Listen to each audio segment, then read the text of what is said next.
সম্প্রতি টিকটকে বর্তমান ভাইরাল হওয়া একটি গান।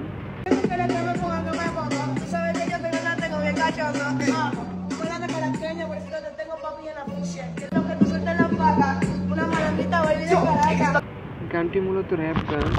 কোনো কিছু ভাইরাল হলে সেটা জানতে আমরা আগ্রহী। এই গানটিতে একটি ছেলে ও একটি মেয়ে আছে। অনেকে বলতেছে মেয়েটা বাংলাদেশি, আবার অনেকে বলতেছে ছেলেটা বাংলাদেশি। এখানে মজার ব্যাপার হলো ছেলে মেয়ে কোনোটাই বাংলাদেশি নয়, কিন্তু বাংলাদেশের লোকজনই তাদের বাংলাদেশি বাংলাদেশি বলে এত পরিমাণে ভাইরাল করে দিছে। আর আজ তাদের আসল পরিচয়টা দেওয়ার জন্যই আমার এই ভিডিও। গানটির যে মেয়েটি আছে তিনি শহরের শিল্পী নাকারি।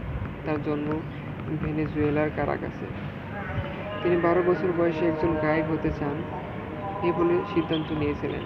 বড় হয়ে তিনি সবসময় স্কুলের গায়কদের মধ্যে থাকতেন। তবে তিনি র্যাপ সঙ্গীত ধারা ব্যাপকভাবে প্রভাবিত ছিলেন। নাকারি জীবনের সঙ্গীত ধারা ব্যাপকভাবে প্রভাবিত হয়েছিলেন। তিনি বলেন, কে বড় হয়ে জিওন ওয়াইল্ড লিরিক্সের গানে নাচতে পারেনি। তিনি সর্বদা রেগেটনের আইকন এবং পথ প্রদর্শক হিসেবে তাকে প্রশংসা করেছিলেন। জিওন তাকে সোশ্যাল মিডিয়ার মাধ্যমে আবিষ্কার করেন। তিনি সরাসরি তাকে তার পিপিপি গানের একটি কভার বার্তা দেন। তার বিস্মিত জিওন মাত্র কয়েক ঘন্টা পরে বার্তাটি দেখে এবং কভারটি পছন্দ করে। তিনি প্রতিক্রিয়ার জন্য এতটাই উত্তেজিত ছিলেন যে তিনি তাকে তার আসল গানগুলি পাঠাতে শুরু করেছিলেন, যা তিনি গ্রহণ করেছিলেন এবং এখনও নিজেকে তার সাথে কাজ করতে দেখেন। তার লক্ষ্য হলো একজন মহিলা রেগেটন আইকন হয়ে ওঠা।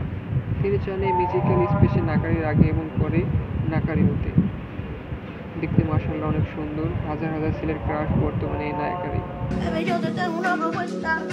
Dime si tú estás puesta pa' mí.